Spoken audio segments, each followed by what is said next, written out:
Hello everyone, welcome to my new mini blog. আজকের দিনটা কেন জানি একদম কাটতে চাইছিল না। কি করা যায় ভাবতে ভাবতেই চলে গেলাম আমাদের বাগানে। আর তোমরা তো জানোই আমাদের বাগানে অনেক রকমের সুন্দর সুন্দর ফুল ফোটে। তাই যখন মনটা একদম বোর হয়ে যায় আমি এখানেই চলে আসি নিজের মতো সময় কাটাতে। এভাবেই নিজের মতো সময় কাটাচ্ছি। হঠাৎ দেখি আমাদের ছোট্ট আম গাছটায় অনেক আম হয়েছে। তারপর ভাবলাম আর বসে থেকে কি হবে, চলো একটু ঘুরে আসা যাক। যেমন ভাবনা তেমন কাজ, চলে গেলাম মলে। আর আজকের আবহাওয়াটা একদমই অনিশ্চিত, কখন যে বৃষ্টি নেমে যায় তার ঠিক নেই। তাই বৃষ্টি আসার আগেই ঝটপট রেডি হয়ে বেরিয়ে পড়লাম। তো পৌঁছে দেখি এখানেও কত সুন্দর ফুল ফুটে আছে, আর নিচে দেখি একটা ফুলের ডাল পড়ে আছে। তো ওখান থেকে আমি এই ফুলটা নিয়ে নিয়েছি। আর এই ফুলগুলো দেখো কতটা ইউনিক। এই ফুলের নামটা আমি জানি না, তোমরা কেউ জানলে কমেন্টে অবশ্যই জানাবে। তো তারপর আমরা ওপরে চলে গিয়েছিলাম কিছু কেনাকাটা করার জন্য। তারপর আমরা এখানে একটু ঘোরাঘুরি করছিলাম। আর এত সুন্দর আবহাওয়ায় বাইরে না বেরোলে কি আর চলে। আমার তো ঘুরতে ভীষণ ভালো লাগে, সেটা বাড়ির কাছে হোক বা দূরে।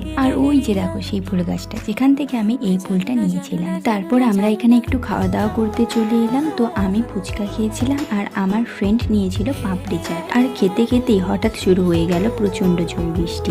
তারপর বৃষ্টি থামলে আমরা বাইরে চলে এলাম বাড়ি যাওয়ার জন্য। বাড়ি ফেরার পথে হঠাৎ চোখে পড়লো একটা কুলফি দোকান। তো ওখান থেকে একটা কুলফি নিয়েছিলাম। বাড়ি ফিরতে ফিরতে অনেকটাই দেরি হয়ে গিয়েছিল, কিন্তু আজকের বিকেলটা আমার খুব সুন্দর কাটলো। তো ভিডিওটা আজ এখানেই শেষ করছি। তোমাদের যদি ভিডিওটা ভালো লাগে অবশ্যই লাইক করো। দেখা হচ্ছে নেক্সট ভিডিওতে।